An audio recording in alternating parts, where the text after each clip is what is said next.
ഒരാഴ്ചയിൽ നടന്ന വാർത്താ ചിത്രങ്ങളിലൂടെ ഒരു തിരിഞ്ഞുനോട്ടം. നമസ്കാരം, വാരാന്ത്യ വാർത്തയിലേക്ക് സ്വാഗതം. ആദ്യം പോയ വാരത്തെ പ്രധാന തലക്കെട്ടുകളിലൂടെ. ഈ ആഴ്ചയിലെ പ്രധാന വാർത്ത പെരിയ ഇരട്ടക്കൊലയുടെ വിധിയും പ്രതികളുടെ ശിക്ഷയിലെ സ്റ്റേയുമായിരുന്നു. ശിക്ഷിക്കപ്പെട്ട പ്രതികളെ കാണാൻ സെൻട്രൽ ജയിലിലെത്തിയ ജയരാജനെതിരെ രൂക്ഷ വിമർശനവുമായി DCC president advocate Martin George രംഗത്തെത്തി. പി ജയരാജനെ ജയിൽ ഉപദേശക സമിതിയിൽ നിന്നും പുറത്താക്കണമെന്നും ആവശ്യം. ശിക്ഷാവിധിക്ക് പുറകെ വന്ന സ്റ്റേ കള്ളപ്രചാരണ വേലയ്ക്കേറ്റ തിരിച്ചടിയെന്ന് MV ജയരാജൻ. പാർട്ടിക്ക് പങ്കില്ലെന്ന് വ്യക്തമായതായും ജയരാജൻ. ഹൈക്കോടതി വിധി സ്റ്റേ ചെയ്തതോടെ പ്രതികൾ ജയിൽ മോചിതരായി. രക്തഹാരമണിയിച്ച് സ്വീകരിച്ച് ജില്ലാ സെക്രട്ടറി. കണ്ണപുരത്തെ റിജിത്തിനെ കൊലപ്പെടുത്തിയ കേസിലും വിധി. മുഴുവൻ പ്രതികൾക്കും ജീവപര്യന്തം ശിക്ഷ. വയനാട്ടിലെ DCC ട്രഷററുടെയും മകന്റെയും ആത്മഹത്യ പ്രതികരണവുമായി സുധാകരൻ. ഭാവഗായകന് കണ്ണീർ പ്രണാമം. ജയചന്ദ്രൻ ഓർമ്മയായി. മുഖ്യമന്ത്രി പിണറായി വിജയൻ രാജിവെക്കണം. RSP കലക്ട്രേറ്റിന് മുന്നിൽ മാർച്ച് നടത്തി. സർവകലാശാലകളെ കാവ്യവൽക്കരിക്കാനുള്ള നീക്കം ഉപേക്ഷിക്കണമെന്ന യുവജന സംഘടനകൾ. നിർമ്മാണ തൊഴിലാളികളോടുള്ള അവഗണന. ശയന സമരവുമായി ദേശീയ കെട്ടിട നിർമ്മാണ തൊഴിലാളി കോൺഗ്രസ്. ഇരിട്ടിയിൽ ജനവാസ കേന്ദ്രത്തിൽ ആനയിറങ്ങി. ജാഗ്രത പാലിക്കണമെന്നും അനാവശ്യ യാത്രകൾ ഒഴിവാക്കണമെന്നും അധികൃതർ. കണ്ണൂർ കോർപ്പറേഷൻ ആസ്ഥാന മന്ദിരം പാതിവഴിയിൽ. പ്രതിസന്ധിക്ക് കാരണം തുക വകയിരുത്താത്തതെന്ന് മേയർ മുസ്ലിഹ് മഠത്തിൽ. നോക്കാം വിശദമായ വാർത്തകൾ. പെരിയ ഇരട്ടക്കൊലക്കേസിൽ ശിക്ഷിക്കപ്പെട്ട പ്രതികളെ കാണാൻ കണ്ണൂർ സെൻട്രൽ ജയിലിലെത്തി ഉപഹാരം സമ്മാനിച്ച P ജയരാജനെ ജയിൽ ഉപദേശക സമിതിയിൽ നിന്നും പുറത്താക്കണമെന്ന DCC president advocate Martin George. CPM നേതാവെന്ന നിലയിൽ P ജയരാജന് ജയിലിലായ ക്രിമിനലുകളെ അഭിവാദ്യം ചെയ്യാനെത്താം. എന്നാൽ ജയിൽ ഉപദേശക സമിതി അംഗമെന്ന ഔദ്യോഗിക ചുമതല വഹിച്ച് ശിക്ഷിക്കപ്പെട്ട പ്രതികളെ അഭിവാദ്യം ചെയ്യാൻ എത്തിയത് ഒരിക്കലും നീതീകരിക്കാനാവില്ല എന്നും മാർട്ടിൻ ജോർജ് പറഞ്ഞു. കൃപേഷിനെയും ശരത്ലാലിനെയും കൊലപ്പെടുത്തിയ കേസിൽ ശിക്ഷിക്കപ്പെട്ട പ്രതികളെ വിയ്യൂരിൽ നിന്നും കാക്കനാട് നിന്നും കണ്ണൂർ സെൻട്രൽ ജയിലിൽ എത്തിച്ചത് കൃത്യമായ രാഷ്ട്രീയ തീരുമാനത്തിന്റെ ഭാഗമെന്ന് ഇതിൽ നിന്നും വ്യക്തമാവുകയാണ്. കണ്ണൂർ ജയിൽ CPM തടവുകാർക്ക് ലഭിക്കുന്നത് VIP പരിഗണനയാണ്. എല്ലാ സുഖ സൗകര്യങ്ങളും CPM തടവുകാർക്ക് ഇവിടെ ലഭിക്കുന്നുണ്ട്. ജയിൽ ഉപദേശക സമിതി അംഗമെന്ന നിലയിൽ ജയിൽ അധികാരികളെ സ്വാധീനിക്കാൻ വേണ്ടിയാണ് P ജയരാജൻ പ്രതികളെ അഭിവാദ്യം ചെയ്യാനെത്തിയത് എന്ന് മാർട്ടിൻ ജോർജ് പറഞ്ഞു. P ജയരാജനെ ജയിൽ ഉപദേശക സമിതിയിൽ നിന്നും പുറത്താക്കണം. കാരണം പെരിയ ഇരട്ടക്കൊല കേസുമായി ബന്ധപ്പെട്ട് ഇരട്ട ജീവപര്യന്തം ശിക്ഷ വിധിക്കപ്പെട്ട് കഴിയുന്ന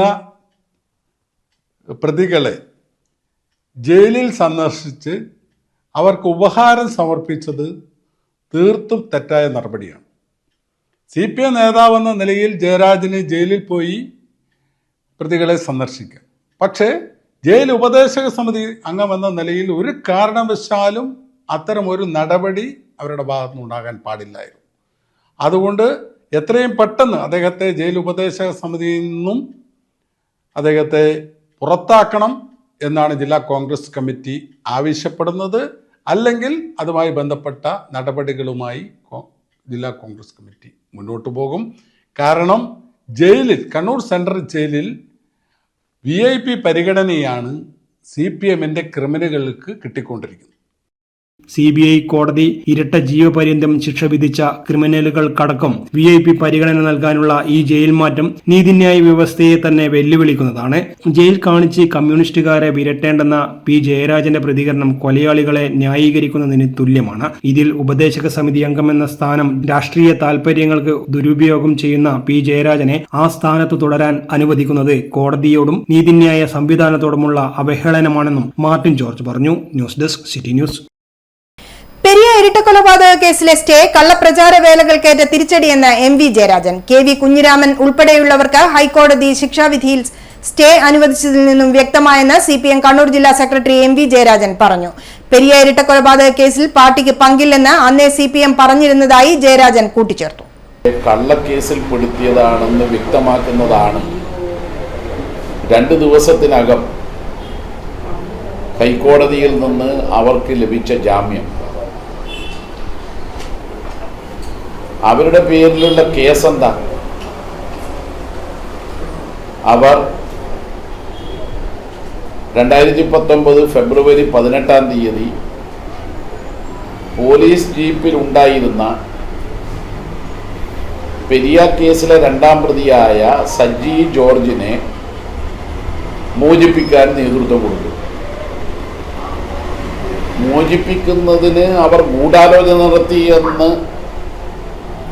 CBI കുറ്റപത്രത്തിൽ ചൂണ്ടിക്കാട്ടിയിരുന്നു. അത് വിചാരണ കോടതി തന്നെ തള്ളിക്കളഞ്ഞു, ആ വാദം സ്വീകരിച്ചില്ല. ഈ നേതാക്കൾ പെരിയയിലെ കൊലപാതകത്തിന് നേരിട്ട് പങ്കാളികളോ ആ സംഭവത്തിന് മുമ്പ് ഗൂഢാലോചനയിൽ പങ്കെടുത്തവരോ ആണെന്ന ആക്ഷേപം CBI കുറ്റപത്രത്തിൽ ഒരിടത്തും കാണാൻ കഴിയില്ല.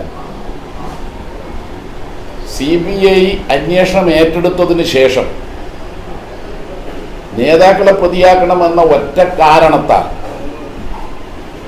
രാഷ്ട്രീയ നിർദ്ദേശമാണ് കൂട്ടിലിട്ട തത്തയായ CBI നടപ്പാക്കിയത്. അതിനു മുമ്പ് അന്വേഷണം നടത്തിയ പോലീസ് ഈ സംഭവത്തിൽ നേതാക്കന്മാർ ആരെങ്കിലും പങ്കാളികളാണെന്ന് അന്വേഷണത്തിൽ കണ്ടെത്തിയിട്ടില്ല. അതായിരുന്നു സത്യവും. പെരിയ ഇരട്ടക്കൊലപാതക കേസിൽ പാർട്ടിക്ക് പങ്കില്ലെന്ന് അന്നേ CPM പറഞ്ഞിരുന്നു. കൊല്ലപ്പെട്ടവരും പീതാംബരനും തമ്മിലുള്ള വ്യക്തിപരമായ തർക്കമാണ് കൊലയിലെത്തിയത്. ഇതിൽ പീതാംബരനെതിരെ പാർട്ടി നടപടി സ്വീകരിച്ചിട്ടുണ്ട്. കൂട്ടിലിട്ട തത്തയായ CBI നേതാക്കൾക്കെതിരെ കെട്ടിച്ചമച്ചതാണ് പെരിയ കേസെന്ന് തെളിഞ്ഞിരിക്കുകയാണെന്ന് MV ജയരാജൻ പറഞ്ഞു. സജ്ജു ജോർജിനെ ജീപ്പിൽ നിന്നും ഇറക്കിയതിനാണ് കുഞ്ഞിരാമനെ വധക്കേസിൽ പ്രതിയാക്കിയത്. ഹൈക്കോടതി വിധി വിഷലിപ്തമായ CPM വിരുദ്ധ പ്രചാരവേല നടത്തുന്ന മാധ്യമങ്ങൾക്കും കോൺഗ്രസിനും തിരിച്ചടിയാണെന്നും MV ജയരാജൻ പറഞ്ഞു. News desk city news. Periya കേസിലെ 4 പ്രതികളുടെ ശിക്ഷാവിധി ഹൈക്കോടതി സ്റ്റേ ചെയ്തതിന് പിന്നാലെ പ്രതികൾ കണ്ണൂർ സെൻട്രൽ ജയിലിൽ നിന്നും മോചിതരായി. CPM നേതാക്കളായ KV കുഞ്ഞിരാമൻ, മണികണ്ഠൻ, രാഘവൻ വെളുത്തോളി, ഭാസ്കരൻ വെളുത്തോളി എന്നിവരാണ് ജയിൽ മോചിതരായത്. CPM സംസ്ഥാന കമ്മിറ്റി അംഗം P ജയരാജൻ, കണ്ണൂർ ജില്ലാ സെക്രട്ടറി MV ജയരാജൻ തുടങ്ങിയ നേതാക്കൾ ജയിൽ മോചിതരെ രക്തഹാരമണിയിച്ച് സ്വീകരിച്ചു. പെരിയ ഇരട്ടക്കൊലപാതക കേസിന്റെ വസ്തുതകൾ കോടതിയെ ബോധ്യപ്പെടുത്താനായെന്ന് MV ജയരാജൻ പറഞ്ഞു. തികച്ചും കെട്ടിച്ചമച്ച ഒരു കള്ളക്കഥ, അത് CBI ആണ് ഇത്തരം ഒരു കള്ളക്കഥ ഉണ്ടാക്കിയത്. അതിന്റെ എല്ലാ തെളിവുകളും വസ്തുതകളും കോടതിയെ ബോധ്യപ്പെടുത്തി എന്നതുകൊണ്ടാണ് യഥാർത്ഥത്തിൽ ഇപ്പോൾ ഇത്തരം ഒരു ശിക്ഷാവിധി സ്റ്റേ ചെയ്തുകൊണ്ട് 4ാമത്തെ ദിവസം തന്നെ കോടതിയിൽ നിന്ന് ഒരു ഉത്തരവുണ്ടായിട്ടുള്ളത്. വലതുപക്ഷ മാധ്യമങ്ങൾ ഗൂഢാലോചനയിൽ പങ്കാളികളായെന്ന് P ജയരാജനും കൂട്ടിച്ചേർത്തു. CBI എന്ന് പറയുന്നത് നിഷ്പക്ഷമായി അന്വേഷിക്കുന്ന ഒരു ഏജൻസിയല്ല. അതിന് പലപ്പോഴും രാഷ്ട്രീയ ലക്ഷ്യങ്ങളുണ്ട് എന്ന് തെളിയിക്കപ്പെട്ടതാണ്. അത്തരമൊരു സാഹചര്യത്തിൽ കേരളത്തിലെ ഗവൺമെൻറ് അതിനെതിരായിട്ട് അപ്പീൽ കൊടുത്തു. സിംഗിൾ ബെഞ്ചിൻ്റെ വിധി ക്രൈംബ്രാഞ്ച് നൽകിയിട്ടുള്ള റിപ്പോർട്ട് റദ്ദാക്കിക്കൊണ്ടതായിരുന്നു. പക്ഷേ ഡിവിഷൻ ബെഞ്ച് ക്രൈംബ്രാഞ്ചിൻ്റെ റിപ്പോർട്ടിനെ തുടർന്ന് അനുബന്ധമായിട്ട് റിപ്പോർട്ട് സമർപ്പിക്കാനാണ്, അന്വേഷിച്ച റിപ്പോർട്ട് സമർപ്പിക്കാൻ മാത്രമാണ് CBIയോട് ആവശ്യപ്പെട്ടത്. CBI അന്വേഷിച്ച റിപ്പോർട്ട് കൊടുത്തല്ലോ, അതിലാണ് CPMന്റെ നേതാക്കന്മാരെ CBI പ്രതിയേർത്തത്.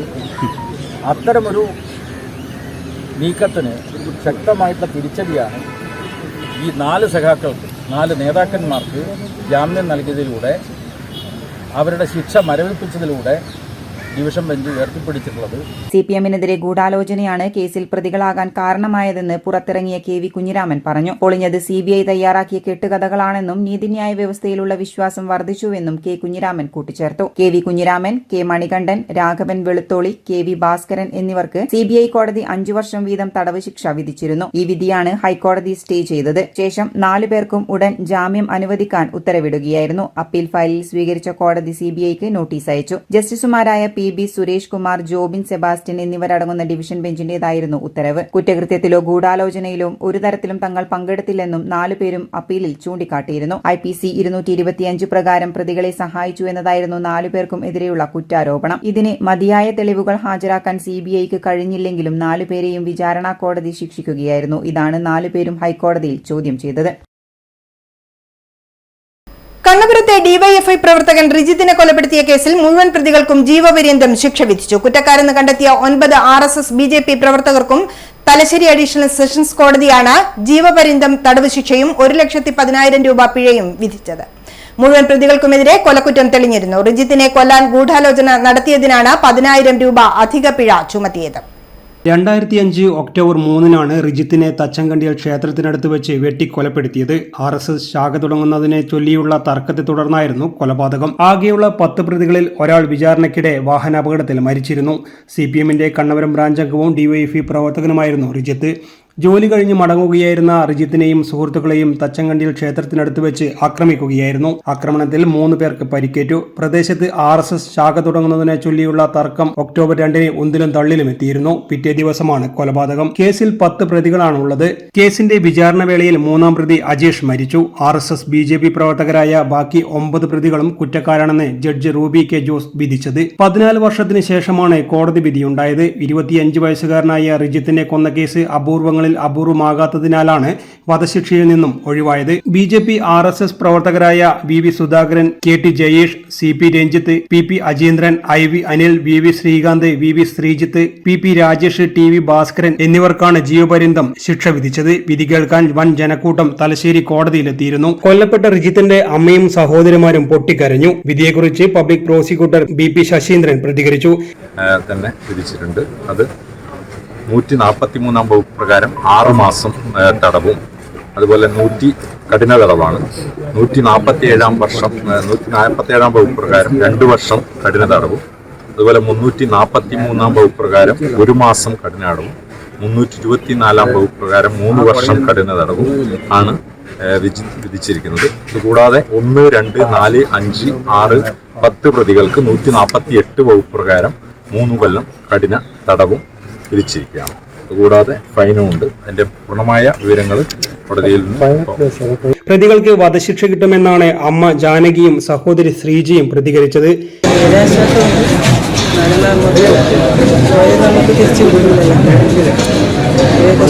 കൂടുതൽ തന്നെ കൂടുതൽ ഇതിനെക്കാട്ടി ഞാൻ എല്ലാവരോടും നന്ദിയോടും പാർട്ടിയോടും എല്ലാവരോടും നന്ദിയോടും. എന്നാൽ വിധിക്കെതിരെ അപ്പീലിന് പോകുമെന്ന് BJP സംസ്ഥാന ജനറൽ സെക്രട്ടറി K രഞ്ജിത്ത് പ്രതികരിച്ചു. ഈ പ്രതികളുടെ നിരപരാധി തെളിയിക്കുന്നതിന് വേണ്ടി ബന്ധപ്പെട്ട മേൽക്കോടതിയിൽ അപ്പീലിന് പോകുന്നതിന് വേണ്ടി പാർട്ടിയും പ്രതികളുടെ കുടുംബങ്ങളും ആലോചിച്ചിരിക്കുകയാണ്. പ്രതികളുടെ നിരപരാധിത്വം ഞങ്ങൾ തെളിയിക്കും. പോലീസ് അന്യായമായി പ്രവർത്തകരെ കള്ളക്കേസിൽ കുടുക്കിയിട്ടുണ്ടെന്നും അദ്ദേഹം പറഞ്ഞു. News desk city news. ഇടവേള. ഇപ്പോഴത്തെ സാഹചര്യത്തിലെ ബ്യൂട്ടീഷ്യൻ കോഴ്സൊക്കെ ഒരു ഇൻസ്റ്റിറ്റ്യൂട്ടിൽ പോയി പഠിക്കണമെങ്കിൽ നല്ല ഫീസ് കൊടുക്കേണ്ടി വരും. അതെന്തായാലും ഇപ്പൊ നടക്കൂല. GITD ഉള്ളപ്പോ എന്തിനാ വലിയ ഫീസൊക്കെ കൊടുത്ത് പഠിക്കണേ? കുറഞ്ഞ ഫീസല്ലേ ഉള്ളൂ അവിടെ. പിന്നെ നീ പറയണ മറ്റ് ഇൻസ്റ്റിറ്റ്യൂട്ടുകളിലുള്ള സിലബസിനേക്കാളും അപ്ഡേറ്റഡ് സിലബസ് വെച്ചാണ് GITD ക്ലാസുകൾ കൊടുക്കുന്നത്. പിന്നെ GITD ഫാഷൻ ആൻഡ് ബ്യൂട്ടിക്ക് വേണ്ടിയുള്ള സ്പെഷ്യലൈസ്ഡ് ഇൻസ്റ്റിറ്റ്യൂട്ട് ആണ്. Professional diploma in fashion designing, advanced diploma in fashion designing and diploma in fashion designing, professional diploma in beautician and cosmetology, advanced diploma in beautician and cosmetology and diploma in beautician. പരിചയസമ്പന്നരായ അധ്യാപകരുടെ നേതൃത്വത്തിലുള്ള pre primary teachers training course, കൂടാതെ online and offline ക്ലാസുകൾ. GITD തൊഴിൽ പരിശീലനത്തിലൂടെ സ്ത്രീ ശാക്തീകരണം. GITD എന്റെ അഭിമാനം, എന്റെ മേൽവിലാസം.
Maharani jewellers, bank road Kannur, AVK Nair road Thalassery, MO road Thrissur. വാർത്തയിലേക്ക്. വയനാട്ടിലെ DCC ട്രഷററുടെയും മകന്റെയും ആത്മഹത്യയിൽ പ്രതികരണവുമായി KPCC അധ്യക്ഷൻ K സുധാകരൻ. കണ്ണൂർ DCC ഓഫീസിൽ മാധ്യമങ്ങളോട് പ്രതികരിക്കുകയായിരുന്നു അദ്ദേഹം. IC ബാലകൃഷ്ണനെതിരെ പോലീസ് അന്വേഷണം എന്തിനാണെന്നും K സുധാകരൻ ചോദിച്ചു. വയനാട്ടിലേത് പാർട്ടി കാര്യമാണെന്നും സുധാകരൻ പറഞ്ഞു. വയനാട്ടിലെ DCC ട്രഷററുടെയും മകന്റെയും ആത്മഹത്യയിൽ പ്രതികരണവുമായാണ് K സുധാകരൻ മാധ്യമങ്ങൾക്ക് മുന്നിലെത്തിയത്. IC ബാലകൃഷ്ണനെതിരെ പോലീസ് അന്വേഷണം എന്തിനാണെന്ന് സുധാകരൻ ചോദിച്ചു. വയനാട്ടിലേത് പാർട്ടി കാര്യമാണ്, എല്ലാം സംസാരിച്ച് ഒതുക്കിയതുമാണ്. വിജയന്റെ കത്ത് ഇനിയും വായിച്ചിട്ടില്ലെന്നും കെ സുധാകരൻ പ്രതികരിച്ചു. കുടുംബം നേരത്തെ വന്ന് കണ്ടിരുന്നുവെന്നും അതിൽ പാർട്ടി സമിതി അന്വേഷണം നടക്കുന്നുണ്ടെന്നുമായിരുന്നു സുധാകരന്റെ പ്രതികരണം. ഇന്ന് കണ്ണൂരിൽ എത്തിയതേയുള്ളൂവെന്നും വിജയന്റെ കത്ത് ഇനി വായിക്കണമെന്നും സുധാകരൻ മാധ്യമങ്ങളോട് പറഞ്ഞു. അതിനന്വേഷിക്കുന്നത് പാർട്ടി കാര്യമല്ലേ, ഇത് MLA കൊടുത്തിട്ടുണ്ടെങ്കിൽ SP കൊടുത്തിട്ടുണ്ട്, MLA കൊടുത്തിട്ടുണ്ട്. ആരെ പേര്? അത് കുഴപ്പമില്ല. അതിനകത്ത് എന്തെങ്കിലും ഒരു മറച്ചു വെക്കേണ്ടുന്ന കാര്യങ്ങൾ എന്തെങ്കിലല്ലേ ആശങ്കയുള്ളൂ, അല്ലേ? നമുക്ക് ആർക്കും ആശങ്കയില്ല, അവർക്കും ആശങ്കയില്ല, MLAക്കും ആശങ്കയില്ല. ഇത് നേരത്തെ ഈ വിഷയം നേരത്തെ ഉണ്ടായതാണ്. ആ വിഷയത്തിൽ ഞാൻ ഇടപെട്ട് കൊടുക്കുന്നു. ഞാൻ ഇടപെട്ട് സംസാരിച്ചത് ഒതുക്കിയതാണ്. ആ ഒതുക്കിയതിന്റെ പുറത്താണ് ഇപ്പോൾ ഈ വിഷയങ്ങളൊക്കെ ഉണ്ടായിരിക്കുന്നത്. അതിനകത്ത് ഒരുപാട് രാഷ്ട്രീയമുണ്ട്. ആ രാഷ്ട്രീയത്തിനകത്തേക്ക് നമ്മളിപ്പോൾ കടന്നു പോകുന്നില്ല. നമ്മളെ പ്രശ്നങ്ങൾ വളരെ ഭംഗിയായിട്ട് നമ്മൾ തീർത്ത് എടുക്കും. ഓക്കെ, പിന്നെ അവരുടെ കുടുംബത്തിന്റെ എല്ലാ അവസാനത്തെ താല്പര്യം നമ്മൾ ഏത് കൊമ്പനായിരുന്നു. ഭാവഗായകൻ P. ജയചന്ദ്രന് ആദരാഞ്ജലി അർപ്പിച്ച് നിത്യശാന്തിക്കായി കൊല്ലൂർ ശ്രീ മൂകാംബിക ക്ഷേത്രാങ്കണത്തിൽ സംഗീതജ്ഞരുടെ പ്രാർത്ഥനാഞ്ജലി. കാഞ്ഞങ്ങാട് രാമചന്ദ്രന്റെ നേതൃത്വത്തിലായിരുന്നു പരിപാടി നടന്നത്. ഗാനഗന്ധർവൻ യേശുദാസിന്റെ ജന്മദിനത്തോടനുബന്ധിച്ച് കാഞ്ഞങ്ങാട് രാമചന്ദ്രന്റെ നേതൃത്വത്തിൽ 25 വർഷമായി നടന്നുവരുന്ന കൊല്ലൂർ സംഗീതോത്സവം വെള്ളിയാഴ്ച രാവിലെ 6-ന് മൂകാംബിക ക്ഷേത്രം വടക്കേനടയിൽ ആരംഭിച്ചപ്പോഴാണ് വ്യാഴാഴ്ച രാത്രി അന്തരിച്ച P. ജയചന്ദ്രന്റെ നിത്യശാന്തിക്കായി പ്രാർത്ഥനാഞ്ജലി നടത്തിയത്. ഒരു സംഭവം ഇവിടെ നടന്നത് ഇവിടുത്തെ എല്ലാവർക്കും അറിയേണ്ടതാണ്. ഇവിടെ ഭാവഗായകൻ P. ജയചന്ദ്രൻ ഈ ലോകത്തോട് വിട പറഞ്ഞിരിക്കുകയാണ്.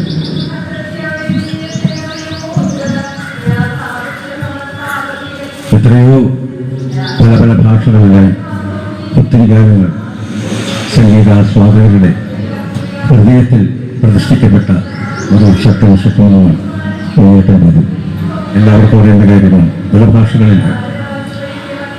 അവരെല്ലാം തന്നെ ഈ ലോകത്തോട് ഇവിടെ പറഞ്ഞു പോയാലും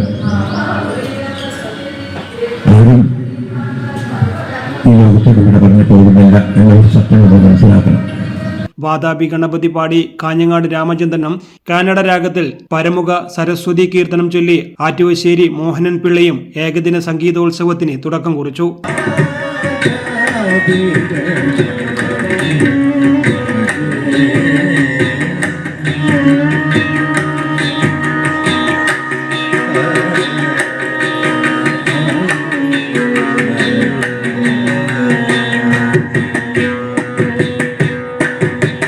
ആനയടി പ്രസാദ്, ദേവികൃഷ്ണൻ തൃപ്പൂണിത്തറ, ജ്യോതിലക്ഷ്മി ഉദയകുമാർ കൊല്ലം, ഗൗരി നാരായണൻ തൃശൂർ, ആർദ്ര പ്രസാദ് ചേർത്തല, പുഷ്പ പ്രഭാകർ കാഞ്ഞങ്ങാട്, പ്രിയദർശൻ കോഴിക്കോട്, ഭാസ്കരൻ മാസ്റ്റർ കരിവള്ളൂർ തുടങ്ങിയ നിരവധി സംഗീതജ്ഞർ പങ്കെടുക്കുന്നുണ്ട്. സംഘാടക സമിതി ചെയർമാൻ സന്തോഷ് ചൈതന്യ കമ്പല്ലൂർ, ജബ്ബാർ കാഞ്ഞങ്ങാട് എന്നിവരാണ് സംഗീതോത്സവത്തിന് നേതൃത്വം നൽകുന്നത്. വൈകുന്നേരം സമാപിക്കും. മുഖ്യമന്ത്രി പിണറായി വിജയൻ രാജിവെക്കണമെന്നാവശ്യപ്പെട്ടുകൊണ്ട് RSP സംസ്ഥാന കമ്മിറ്റിയുടെ ആഹ്വാനപ്രകാരം RSP കണ്ണൂർ ജില്ലാ കമ്മിറ്റിയുടെ നേതൃത്വത്തിൽ കലക്ടറേറ്റിന് മുന്നിൽ മാർച്ചും ധർണയും നടത്തി. കേന്ദ്ര സെക്രട്ടേറിയറ്റ് അംഗം NK പ്രേമചന്ദ്രൻ MP ഉദ്ഘാടനം ചെയ്തു. സമസ്ത മേഖലയിലും നാശം വിതച്ചുകൊണ്ട് ഭരണത്തിൽ തുടരുന്ന ഇടതുപക്ഷ ഗവൺമെന്റ് രാജിവെക്കണമെന്നാവശ്യപ്പെട്ടുകൊണ്ടാണ് കേരളത്തിലെ 14 ജില്ലകളിലും പ്രതിഷേധം സംഘടിപ്പിച്ചിട്ടുള്ളത്. ക്രിമിനൽ കൊട്ടേഷൻ സംഘങ്ങളെ സർവ്വസന്നാഹങ്ങളും ഉപയോഗിച്ച് സംരക്ഷിക്കുന്ന നിലപാടാണ് പിണറായി വിജയൻ സ്വീകരിക്കുന്നത്. പ്രതിഷേധക്കാരെ മുഴുവൻ അടിച്ചമർത്തുകയാണ്. വിലക്കയറ്റം കൊണ്ട് കേരളം പൊറുതിമുട്ടിയിരിക്കുകയാണെന്നും NK പ്രേമചന്ദ്രൻ MP പറഞ്ഞു.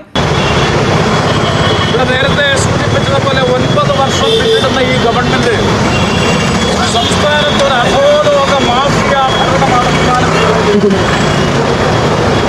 സകല അധോലോക മാഫിയ ശക്തികൾക്ക് വഴിഞ്ഞാടാൻ അവസരമൊരുക്കുന്നതിന് ഈ സംസ്ഥാനത്തിന്റെ സർവ്വ നന്മകളെയും തകർത്തെറിഞ്ഞുകൊണ്ടാണ് കേരളത്തിൽ പിണറായി വിജയന്റെ നേതൃത്വത്തിലുള്ള ഗവൺമെന്റ് മുന്നോട്ട് പോയിരിക്കുന്നത്.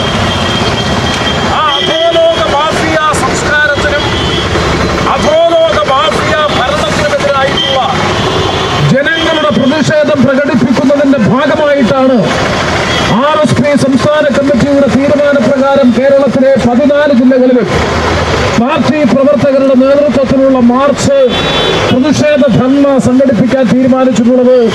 RSP ജില്ലാ സെക്രട്ടറി വി മോഹനൻ സ്വാഗതം പറഞ്ഞു. സംസ്ഥാന സെക്രട്ടേറിയറ്റ് അംഗം ഇടവനശ്ശേരി സുരേന്ദ്രൻ അധ്യക്ഷത വഹിച്ചു. RSP കേന്ദ്ര കമ്മിറ്റി അംഗം Illikkal Augusty, Johnson P, Thomas P, Vijith Kumar, KNP Nasar, Ratnakumar Vaidyar, V Shaji, Krishnakumar, KM Subhash, Lalu Joseph, K Aravindakshan, Madhu Chepparambu, Ratna Mani, PN, CJ Jose, K Rajan, Thomas Vazhakkala, PK Krishnan, Rajeevan Tholambra, Suresh Kumar Pachappoyka തുടങ്ങിയവർ സംസാരിച്ചു. സർവകലാശാലകളെ കാവ്യവൽക്കരിക്കാനുള്ള നീക്കം ഉപേക്ഷിക്കുക, ഉന്നത വിദ്യാഭ്യാസ രംഗത്ത് ഫെഡറലിസവും ജനാധിപത്യവും മതനിരപേക്ഷതയും നിലനിർത്തുക തുടങ്ങിയ മുദ്രാവാക്യങ്ങൾ ഉയർത്തി വിവിധ സർവീസ് സംഘടനകളും വിദ്യാർത്ഥി യുവജന സംഘടനകളുടെയും നേതൃത്വത്തിൽ കണ്ണൂർ യൂണിവേഴ്സിറ്റിയിലേക്ക് മാർച്ച് നടത്തി. യൂണിവേഴ്സിറ്റിക്ക് മുന്നിൽ നടന്ന സമരം CPM ജില്ലാ സെക്രട്ടറി MV ജയരാജൻ ഉദ്ഘാടനം ചെയ്തു. സംസ്ഥാന സർക്കാർ പറയുന്നത് അക്ഷരം പ്രതി അനുസരിക്കാൻ ബാധ്യതപ്പെട്ട ഒരു പോസ്റ്റിൽ ഇരിക്കുന്നയാളാണ് ഗവർണർ. ഒട്ടേറെ ഘട്ടങ്ങളിൽ സുപ്രീം കോടതി അടക്കമുള്ള കോടതികളുടെ വിധികളുണ്ട്. നിയമസഭയിൽ വർഷാദ്യം സമ്മേളനം നടത്തുമ്പോൾ ആദ്യ പ്രസംഗം നടത്താൻ ഭരണഘടനാപരമായി തന്നെ ചുമതലപ്പെട്ടയാളാണ് ഗവർണർ. ഞാനിവിടെ പ്രസംഗിക്കുന്നത് ആരെങ്കിലും എഴുതി തന്നതല്ല. എനിക്ക് ഈ മേഖലയെക്കുറിച്ചുള്ള കാഴ്ചപ്പാടിൻ്റെ അടിസ്ഥാനത്തിൽ നടത്തുന്ന പ്രസംഗമാണ്. ഇന്ന രീതിയിൽ പ്രസംഗിക്കണമെന്ന് ആരും നിർദ്ദേശിക്കാറുമില്ല. എന്നാൽ ഗവർണർ എങ്ങനെ പ്രസംഗിക്കണമെന്ന് മന്ത്രിസഭയാണ് തീരുമാനിക്കുന്നത്. മന്ത്രിസഭ തീരുമാനിച്ച ആ പ്രസംഗത്തിൻ്റെ കോപ്പി നിയമസഭയിൽ പ്രസംഗിക്കുന്ന ദിവസത്തിനു മുമ്പ് അദ്ദേഹത്തിന് അയച്ചു കൊടുക്കും.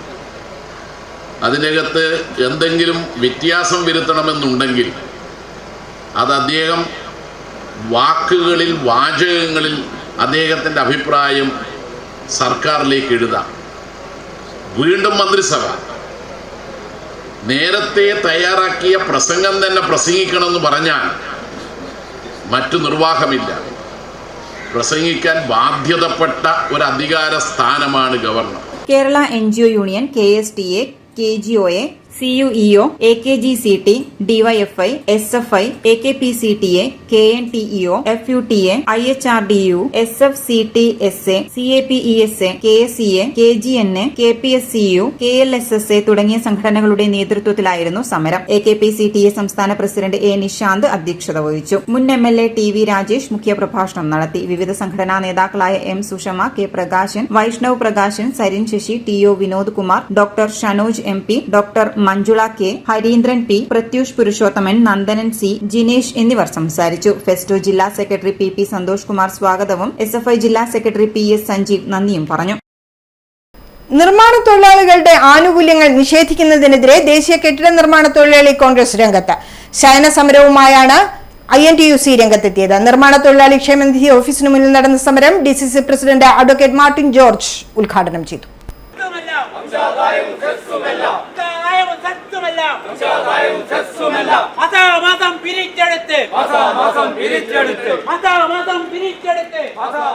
കെട്ടിട നിർമ്മാണ തൊഴിലാളി ക്ഷേമനിധിയിൽ അംഗങ്ങളായുള്ള തൊഴിലാളികളുടെ കുടിശ്ശികയായിട്ടുള്ള ആനുകൂല്യങ്ങൾ ഉടൻ വിതരണം ചെയ്യുക.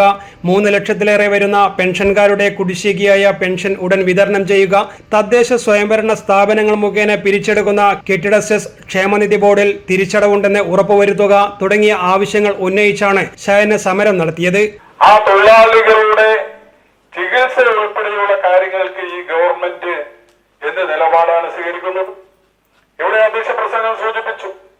ഇവിടെ മന്ത്രിമാരായാലും MLA-മാരായാലും ഉൾപ്പെടെയുള്ള നേതാക്കന്മാർ, അവരുടെ ഭരണതലത്തിൽ ഇരിക്കുന്നവർ അവരുടെ ചികിത്സയും അവരുടെ കാര്യങ്ങളും ഒക്കെ വളരെ ഭദ്രമായി ചെലവഴിച്ചുകൊണ്ട് ഗവൺമെന്റിൽ നിന്നും എഴുതിയെടുക്കുന്ന ഒരു സാഹചര്യത്തിൽ സാധാരണക്കാരായ തൊഴിലാളികൾ അവരുടെ ആനുകൂല്യങ്ങളും അവരുടെ അവകാശങ്ങളും പിടിച്ചുവെക്കുന്ന ഒരു സമീപനം ഈ ഗവൺമെന്റ് സ്വീകരിച്ചുകൊണ്ടിരിക്കുകയാണ് എന്ന് നമുക്ക് കാണാൻ വേണ്ടി സാധിക്കുക. ജില്ലാ പ്രസിഡന്റ് ജയചന്ദ്രൻ KV അധ്യക്ഷത വഹിച്ചു. INTUC ജില്ലാ president doctor Jose George Planthottam മുഖ്യപ്രഭാഷണം നടത്തി. K പ്രമോദ്, VV ശശീന്ദ്രൻ, നന്ദനൻ കൈതേരി, മോഹനൻ ചമ്പാടൻ തുടങ്ങിയവർ സംസാരിച്ചു. P രാമചന്ദ്രൻ, രാജൻ കുനിമ്മൽ, P നാരായണൻ, സുധാകരൻ കല്ലായി, മോഹൻദാസ് M, സജീവൻ പരിയാരം തുടങ്ങിയവർ നേതൃത്വം നൽകി. News desk city news. Iritty Payath ജനവാസ കേന്ദ്രത്തിൽ ആന ഇറങ്ങി. പായം UP സ്കൂളിന് സമീപത്തെ വനമേഖലയോട് ചേർന്ന സ്ഥലത്താണ് 2 കാട്ടാനകൾ ഇറങ്ങിയത്. വ്യാഴാഴ്ച രാവിലെ ഇതുവഴിയുള്ള റോഡിലൂടെ ബൈക്കിൽ സഞ്ചരിക്കുകയായിരുന്ന സനീഷിന് നേരെ ആനകൾ പാഞ്ഞെടുത്തു. ഭാഗ്യത്തിനാണ് രക്ഷപ്പെട്ടത്. ജാഗ്രത പാലിക്കണമെന്നും അനാവശ്യ യാത്രകൾ ഒഴിവാക്കണമെന്നും അധികാരികൾ മുന്നറിയിപ്പ് നൽകി. ആനകൾ ഇപ്പോഴും റോഡിനോട് ചേർന്നുള്ള വനഭാഗത്ത് തമ്പടിച്ചു നിൽക്കുകയാണ്. ജനങ്ങൾ ജാഗ്രത പാലിക്കണമെന്നും അനാവശ്യമായ യാത്രകൾ ഒഴിവാക്കണമെന്നും പായം പഞ്ചായത്ത് പ്രസിഡന്റ് P രജനി ആവശ്യപ്പെട്ടു. മലയോര മേഖലയോട് ചേർന്നാണെങ്കിലും പായത്ത് ഇതുവരെ കാട്ടാന ആക്രമണം ഉണ്ടായിരുന്നില്ല. കഴിഞ്ഞ ദിവസം പുള്ളിപ്പുലി കെണിയിലായ പ്രദേശവും ഇരിട്ടി മലയോര മേഖലയിലാണ്. ആനഭീതി നിലനിൽക്കുന്നതിനാൽ ഈ ഭാഗത്തെ പ്രാദേശിക റോഡുകളിലൂടെയുള്ള വാഹന സഞ്ചാരം നാട്ടുകാർ തടയുകയാണ്. വനം വകുപ്പ് ഉദ്യോഗസ്ഥരും സ്ഥലത്തെത്തിയിട്ടുണ്ട്. പായം കരിയാലിലാണ് ഇന്ന് രാവിലെ 6 മണിയോടുകൂടി ആനകളെ കണ്ടെത്തിയത്. ആനകളെ ഉടൻ തുരത്താൻ വേണ്ടിയിട്ടുള്ള പ്രവർത്തനം ആരംഭിച്ചിട്ടുണ്ട്. പോലീസും വനംവകുപ്പും റാപ്പിഡ് റെസ്പോൺസ് ടീമും കൂടി എത്തിയിട്ടുണ്ട്. നാട്ടുകാരുടെ സഹായത്തോടുകൂടി പടക്കം പൊട്ടിച്ചുകൊണ്ട് ആനയെ ജനവാസ കേന്ദ്രത്തിൽ നിന്ന് മാറ്റുന്നതിന് വേണ്ടിയുള്ള പ്രവർത്തനമാണ് ഇപ്പോൾ നടന്നുകൊണ്ടിരിക്കുന്നത്. 2 ആനകളാണുള്ളത്. ഇപ്പോൾ കരിയാൽ എരുമത്തടം ഭാഗത്താണ്. എരുമത്തടം ഡ്രൈവിംഗ് സ്കൂൾ ഗ്രൗണ്ടിൻ്റെ ഇരുഭാഗത്തുമായിട്ട് ആനകൾ നിലയുറപ്പിച്ചിട്ടുണ്ട്. 1.5 വർഷം കൊണ്ട് ഉദ്ഘാടനം ചെയ്യുമെന്ന് പ്രഖ്യാപിച്ച് ആരംഭിച്ച കണ്ണൂർ മുനിസിപ്പൽ കോർപ്പറേഷൻ ആസ്ഥാന മന്ദിര നിർമ്മാണ പ്രവൃത്തി പാതി വഴിയിൽ നിലച്ചു. 5 മാസമായി കെട്ടിട നിർമ്മാണം പൂർണ്ണമായി നിലച്ച നിലയിലാണ്. പ്രവൃത്തിക്ക് തുക വകയിരുത്താത്തതാണ് പ്രതിസന്ധിക്ക് കാരണമെന്ന് മേയർ മുസ്ലിം മഠത്തിൽ പറഞ്ഞു. കിഫ്ബിയിൽ കോർപ്പറേഷൻ ഫണ്ട് നൽകി ഊരാളുങ്കലിനെ കൊണ്ട് തന്നെ പ്രവൃത്തി പൂർത്തിയാക്കാനുള്ള തീരുമാനത്തിലാണ് കോർപ്പറേഷൻ ഉള്ളത്. എന്നാൽ ഇതിന് ഏറെ കടമ്പകൾ ബാക്കിയുണ്ടെന്നും മേയർ പറഞ്ഞു. അത് കിഫ്ബിയുമായി ബന്ധപ്പെട്ടാണ്. അത് പ്രവൃത്തി നടത്തുന്നത് കിഫ്ബിയാണ്. ഊരാളുങ്കൽ ലേബർ സൊസൈറ്റിയാണ് കൺസ്ട്രക്ഷൻ കമ്പനി. അപ്പോൾ അവർക്ക് പേയ്മെൻറ്റ് പെൻഡിങ് ആയതുകൊണ്ടാണ് അവർ വർക്ക് നിർത്തിവെച്ചത്. അപ്പോൾ അതുമായി ബന്ധപ്പെട്ട റിവൈസ്ഡ് എസ്റ്റിമേറ്റും കാര്യങ്ങളൊക്കെ ആകേണ്ടതായിട്ട് സർക്കാരിൻ്റെ ഭാഗത്തു നിന്നാണ് അതുണ്ടാകേണ്ടത്. ഇപ്പോൾ കിഫ്ബിയുടെ പ്രവൃത്തികൾ പല ഭാഗത്തും വളരെ കുട്ടികോശിക്ക് വന്ന കിഫ്ബി പല ഭാഗത്തും വർക്കുകൾ നിർത്തിവെച്ചിട്ടുണ്ടെന്നാണ് അറിയാൻ സാധിച്ചത്. അപ്പോൾ സമയബന്ധിതമായി പണി പൂർത്തിയാകാതിരുന്നാൽ നമുക്ക് ഈ ഭരണസമിതിക്ക് ഉദ്ഘാടനം ചെയ്യണമെന്നാണ് ആഗ്രഹം. അത് സാധ്യമാകുമെന്ന് അറിയില്ല. മാത്രമല്ല, നമുക്ക് ആ ബിൽഡിങ്ങിനെ ഒരു സ്ട്രക്ചർ എന്ന രൂപത്തിൽ മാത്രമേ നിലവിൽ കിഫ്ബിയുടെ ഫണ്ട് അതിൻ്റെ ഡിസൈനൊക്കെ DPR ഒക്കെ അംഗീകരിച്ച് കിട്ടിയിട്ടുള്ളൂ. പക്ഷേ അതുമായി ബന്ധപ്പെട്ട ഇൻറ്റീരിയർ പ്രവൃത്തികൾ, കൗൺസിൽ ഹാള്, അതുപോലെ ഉദ്യോഗസ്ഥർക്ക് ഇരിക്കേണ്ട ആളുകൾ, ഇതൊക്കെ കൃത്യമായി ക്യൂബിക്കിൾസൊക്കെ ക്രമീകരിച്ചാൽ മാത്രമേ ഓഫീസ് ഫംഗ്ഷനിങ് ആവും. പക്ഷേ അതൊന്നും ഇല്ലാത്തത് കൊണ്ട് അതിന് പുറമെ കോർപ്പറേഷൻ ഫണ്ട് വെക്കേണ്ടതായിട്ട് വരും.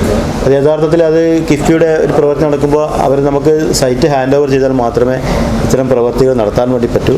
പക്ഷേ നമുക്ക് അതുമായി ബന്ധപ്പെട്ട് നമുക്ക് ഈ രീതിയിൽ വർക്ക് തുടർന്നു പോകാൻ ഊരാളുങ്കൽ ലേബർ സൊസൈറ്റി വർക്ക് എടുത്തുകൊണ്ട് തുടർന്നു പോകാൻ ആവശ്യമായ ഒരു കൗൺസിൽ തീരുമാനമെടുത്ത് സർക്കാരിലേക്ക് അയച്ചിട്ടുണ്ട്. എന്നാലും പ്രവൃത്തി പൂർത്തീകരിക്കാൻ സാധിക്കുമെന്ന് പറയാൻ കഴിയില്ല. ഇതോടെ വാരാന്ത്യം പൂർണ്ണമാകുന്നു. ശുഭരാത്രി.